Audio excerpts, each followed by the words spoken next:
Marilyn just showed up with her attorney, Doug Jerschel. Wait, there's the door. Wait, here comes my attorney.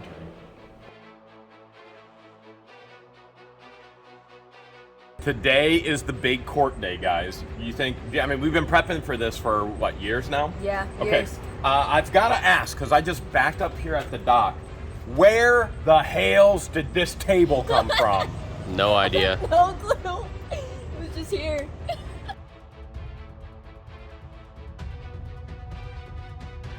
I honestly have no idea. Look here, I backed right up to it.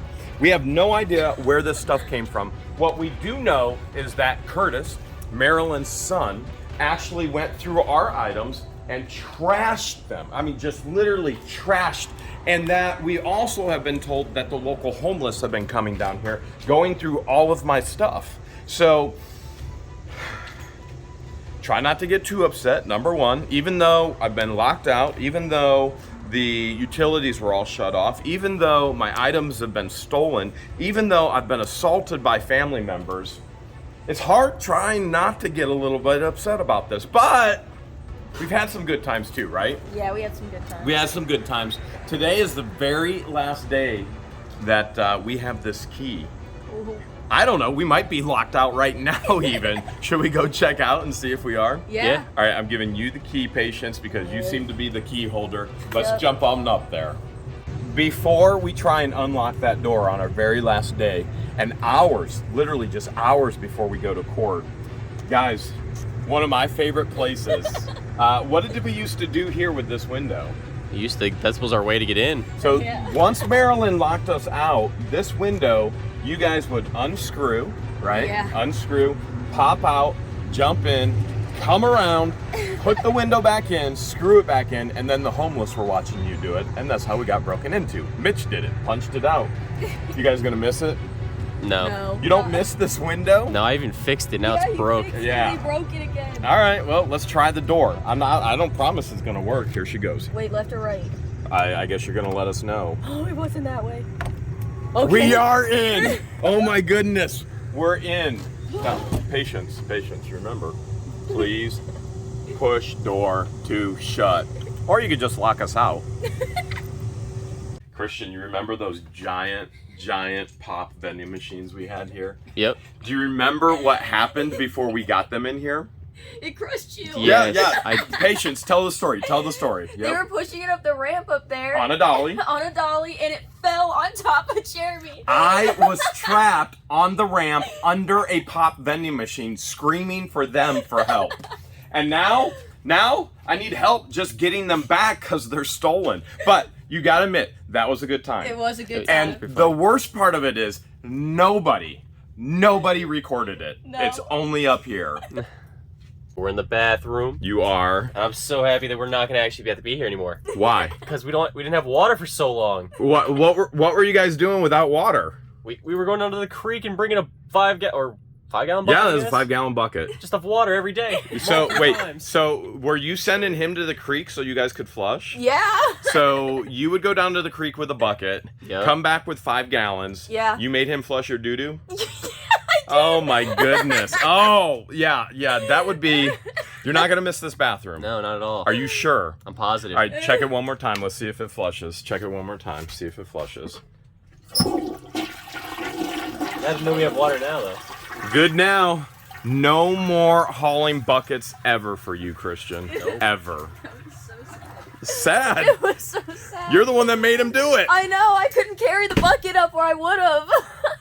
Patience. You know what that is? That's from when you duct taped me on the wall. That's your superpower. You I were know. like I was like right up here. You were like pew, pew, pew. How long were you duct taped up against that wall? a couple hours.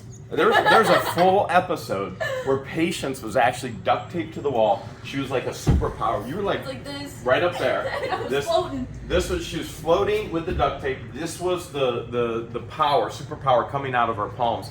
And I had to do what was it? I had to find like $500 of value in the totes and boxes before she fell down.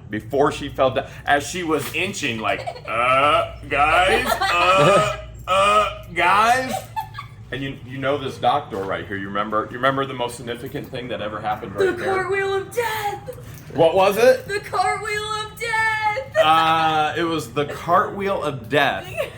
They challenged me to do a cartwheel, and unfortunately, being a dad, and my dad bod, I cartwheeled and I died right there. Literally. Look at that. The outline looks like it's still there. Oh wait, I think Curtis might have taken that too. Did you catch a pet raccoon like right down here? Yes. Yeah. We named him RJ. RJ? Yeah. Yep. You know, that makes me miss Barbara. Oh, Barb. By the window. Remember Barbara? Yeah. We sold her.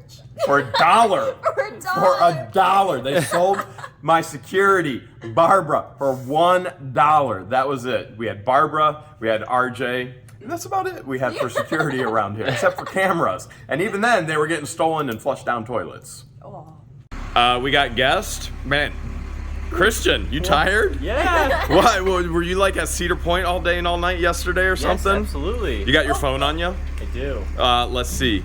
There was some damage, right? It's only in the back. It's only in the back. So lucky. And it functions perfectly still. Yeah. That's crazy. That's the crazy part. Who's our guest?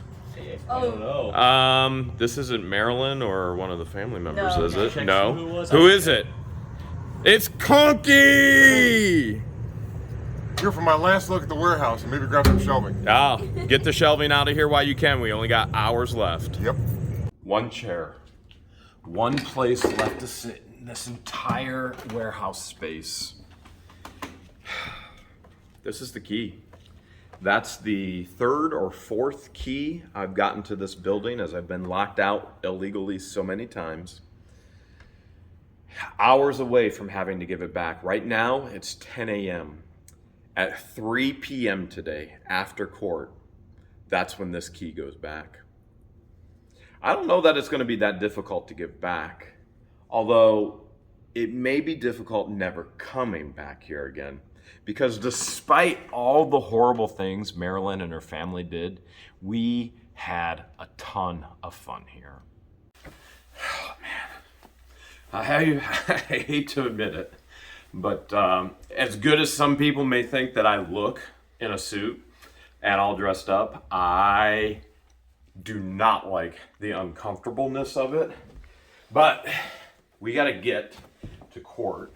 So I'm going to slide these. These are Skechers. They're like slippers. I think we'll be okay with that. We don't even know if we're actually going to be in the courtroom. We're hoping to get some resolution in the courtroom. Let's get over there. Just parked and got out of the truck, ready to go to the courthouse over there. And then all of a sudden, somebody starts screaming, "What?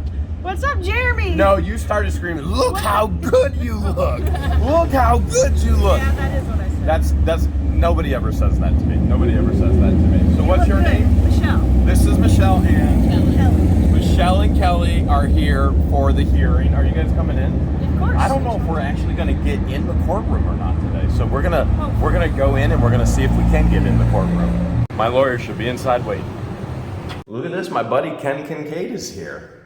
Ken goes way back when I was a wee little lad. Yes. Wee little lad. And then back there we got Donovan. Wave, Donovan. Donovan is a 10-year-old fan here today showing his support with Grandpa. So awesome. We appreciate our fans and our loved ones so much. Thank you for all the support. Just got to figure out if the judge is going to rule in our favor today or not. Remember, today is all about contempt of court and theft, and then everything else will be ruled on by a jury on September 13th. So Marilyn filed contempt of court on me for not being out of the building by June 7th, which was the agreed upon day. If she gave me a key, by the way, this is not the same key she gave me, and if the power was on, the water was on. The water was never turned on. She locked me out and then later gave me another key so that I could be out. Today is the day that I agreed to be out by 3 p.m. after court.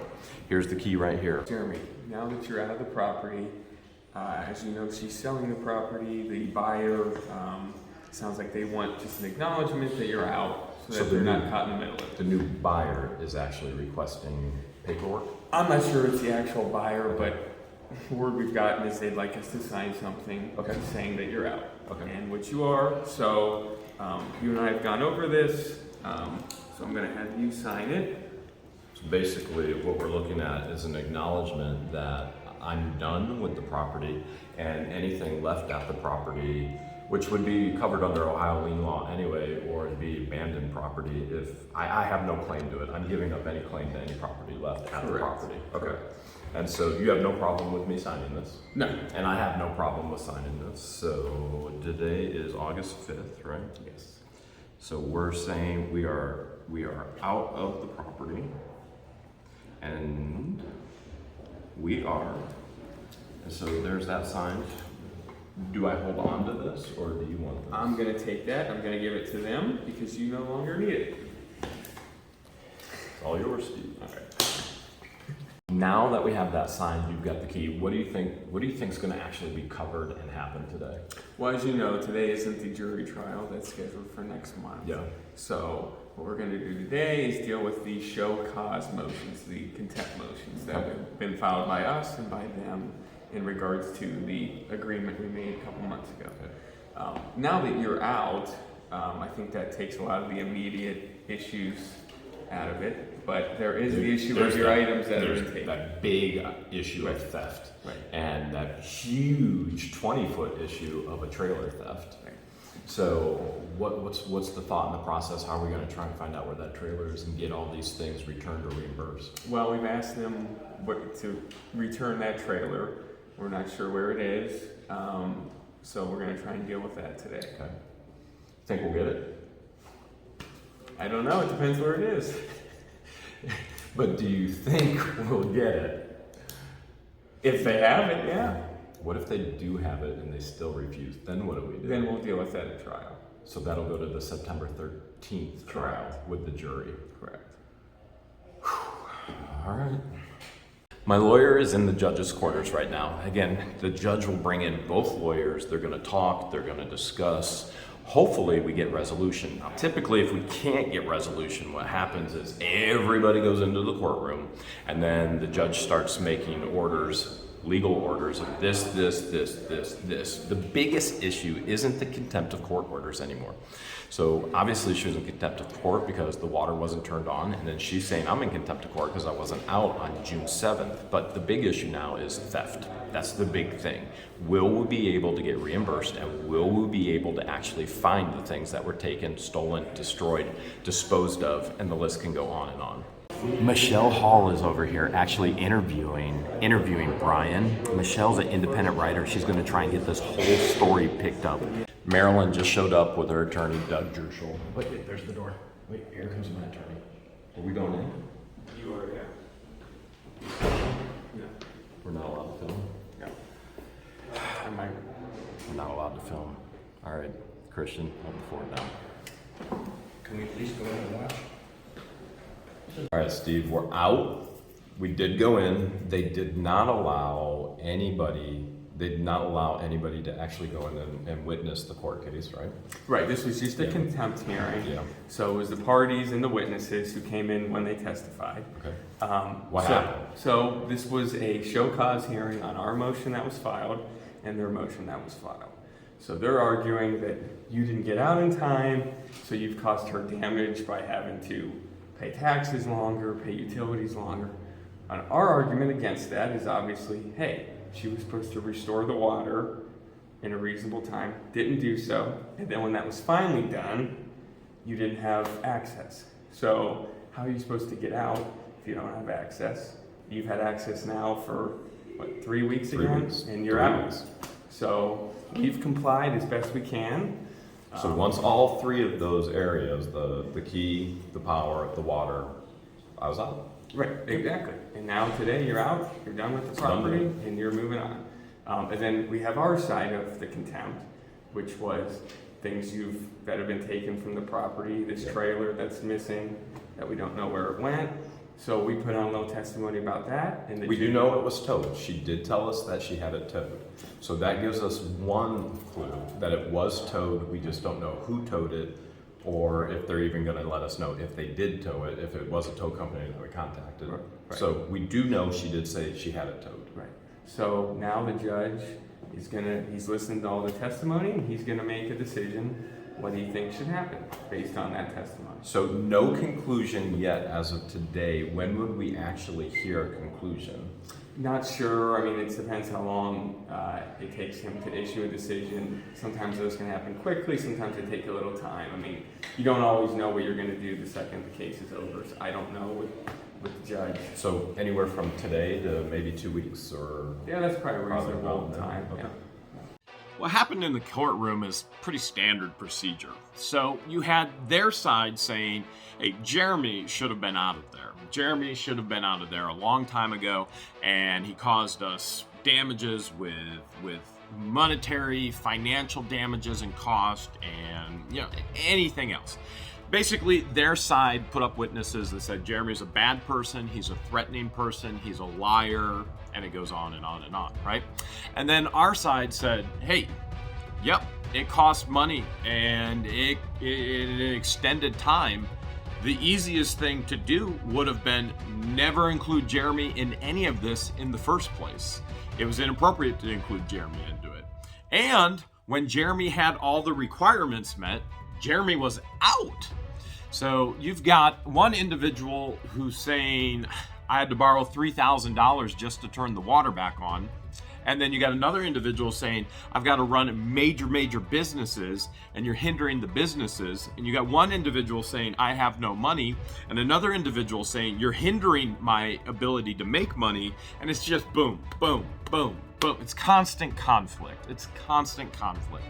And what the judge is going to have to do is the judge looks at all of that. The judge can go, well, okay, well, they said Jeremy's a jerk, and the judge can go, well, Jeremy said this about them. And you know what? All of that just gets wiped away, and it comes straight down to the law.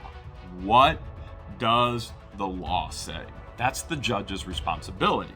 So was the law broken by myself, Jeremy Hales? Did he break the law? Or was the law broken by Marilyn Raby? Did she break the law? The judge is going to determine that, and then we'll get to know. Unfortunately, all the supporters and individuals weren't in the actual courtroom. And unfortunately, we were not filming in the courtroom either. The best part of this, though, we found out Marilyn definitely, absolutely had the trailer towed. We did not get the information of who towed it or where it is. So we got to do that next. We have to find the trailer.